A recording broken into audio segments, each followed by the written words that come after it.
আমরা গোটা পশ্চিম বাংলার মানুষের জন্য লড়ছি। আলাদা করে মতুয়া, আলাদা করে হিন্দু, আলাদা করে মুসলিম, আলাদা করে খ্রিস্টান, আলাদা করে বৌদ্ধ বিষয় নয়। বিষয় হচ্ছে মানুষকে বিপদে ফেলা যাবে না। আপনি 5টা কাঁকড় খুঁজতে গিয়ে আপনি গোটা ভাত, গোটা সব কিছু আপনি জলে ফেলে দিচ্ছেন। তো আপনি কি করছিলেন এতদিন? মানুষকে এতদিন লাইনে দাঁড় করিয়ে আধার কার্ড বানালেন, এখন বলছেন আধার নাগরিকত্বের পরিচয় নয়। আচ্ছা বেশ, বুঝলাম। বিজেপির কিছু জিনিস খুব ভালো, ওরা কাশ্মীরের জন্য 370 ইয়ে করে, কিন্তু কাশ্মীরিরা তাতে উল্লাসিত হয় না। কৃষকের জন্য কৃষি বিল আনে, তাতে কৃষকরা বিক্ষোভ করে, কৃষকরা তাতে উল্লাসিত হয় না।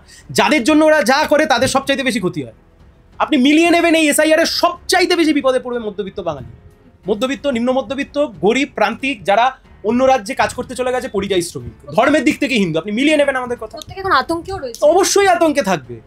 2002 সাল আপনার নামে স্পেলিং ভুল, 2002 সাল আপনার টাইটেল ভুল। ইলেকশন কমিশনের যে লিস্ট বেরোয় তাতে কি ভুল থাকে না? এক গাদা ভুল থাকে। আর 2002 সাল আপনার ছবি ভুল, কি করবেন? এফিডেভিট গ্রহণ হবে? নির্দিষ্ট উত্তর আছে? নির্দিষ্ট কোনো উত্তর নেই।